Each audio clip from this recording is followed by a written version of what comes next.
I had wrote down the cost of the equipment that I own a few years ago, maybe like 2017, when I started accumulating a lot of content creator tools. And I wrote them down because there was at one point I started to just watch a YouTube video, click Amazon, buy it off of Amazon, off of a content creator's recommendation. And my wife said, "Hey, you're buying a lot of stuff, and the stuff that you're buying, you barely have a chance to, learn how to use it or use it because you're going on to the next thing that's better. You spent a lot of money, our money, on these equipment." And I said, "Yeah, that's true." And then there are times where I would do a free shoot because I need to learn how to use the equipment.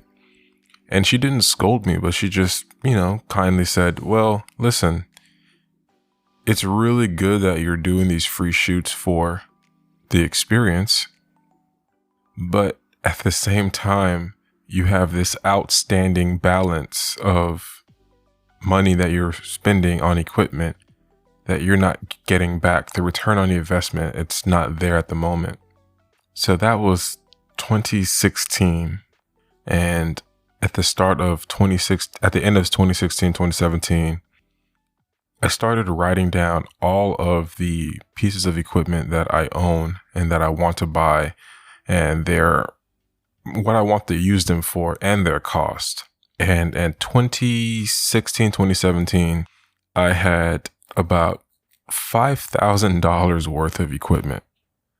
And I told myself, okay, 2018, I'm going to have to find a way to hustle and bustle and make this money back. So I started doing photo shoots, and I didn't really break even.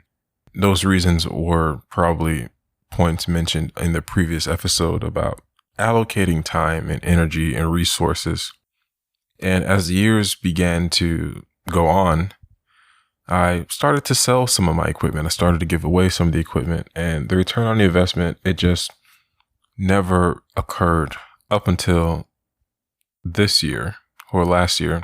Of course, I obviously started being more respectful of the things that I buy and a little bit more reserved. So I just kind of wanted to make this episode to talk about how my system and processes when it comes to purchasing tools. I write down the value. I write down what value it can bring to me, and how would I utilize it.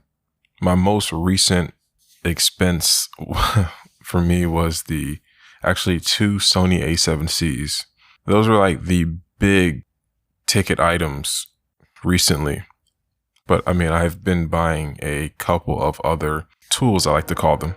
I like to call them tools, not equipment, because you use them to troubleshoot things that you want or things that clients want. Yeah, they're equipment, but equipment just sounds so industry and it's like in my opinion, when you say equipment, you're just like, it's a fashion statement. When you say tool, to me, in my mind, it's something that you understand and you respect, and it has a use.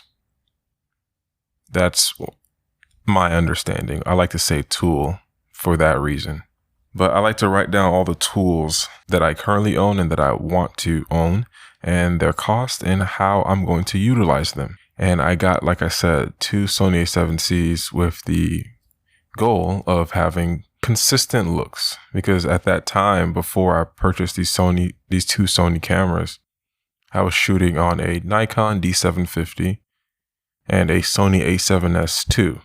Both amazing cameras. The Nikon D750 has an amazing look and I love it, but it isn't the best camera for videos. And I'm not saying that because of, oh my gosh, I gotta get the best camera. I gotta get a 4K camera. No, Nikons are notoriously horrible for video, especially the DSLRs, the lack of a good autofocus and the lack of no eye autofocus at all. So I got the Sony A7S II, which is great for video, cinematic, beautiful, but it's older. and it lacks a lot of features. So I looked at my options. I can either invest in a Sony a7S III, which was and actually is still an amazing video camera, and I still want it. But with my budget at the time, I was only able to purchase just one Sony a7S III and a lens. And I feel like it's better to get two cameras than one, especially if they're the same variety. If you can get two of the same camera, I think you're winning. It just makes more sense. The workflow is better. You can have two angles and they all look the same, especially you have the same lenses. So that was my thinking. And I looked at how much it's going to cost. I wrote it down and I said, how am I going to utilize this tool? I can utilize it for my personal projects and endeavors, but actually I feel like I will be able to make more of a return on investment if I can utilize this for podcasting for clients. And this is where these two cameras get their bulk of use, is filming clients, filming their documentary style interviews, filming their podcasts, filming their YouTube channels.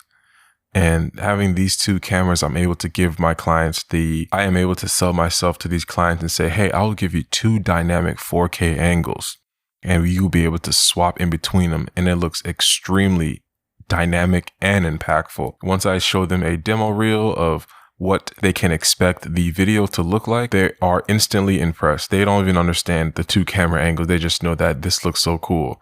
And when I switch camera angles when we're on set filming their projects, they love it. So I go back to my notes and I see the purchase of the A7Cs. And I said, this was a well thought out purchase. And I don't want to make these podcasts to brag or anything like that. It's just ideas that just came into my head at this very moment.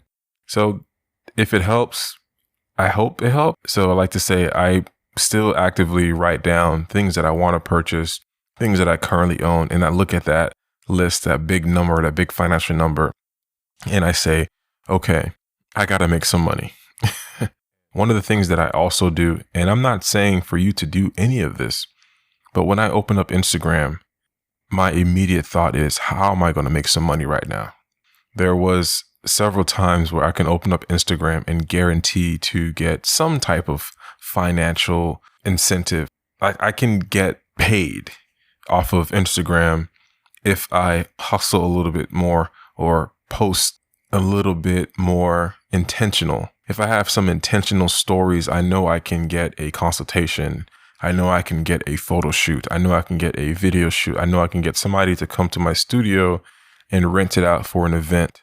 When I look at my notes and look at the tools that I own and the tools that I want to own, I go back to Instagram and figure out, how am I going to make this possible? How am I going to break even? Figure out what you can do to make some side income and to finance the things that you want and the things that you want to do.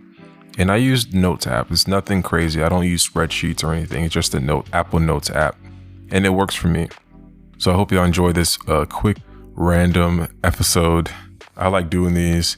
If y'all like it, be sure to go down to the description of the episode and support the podcast by just supporting, donating, checking out my YouTube channel and all of my socials. You can follow me everywhere at SHINGUIL. All right, y'all. Have a nice one. I love you, and do something dope. Bye.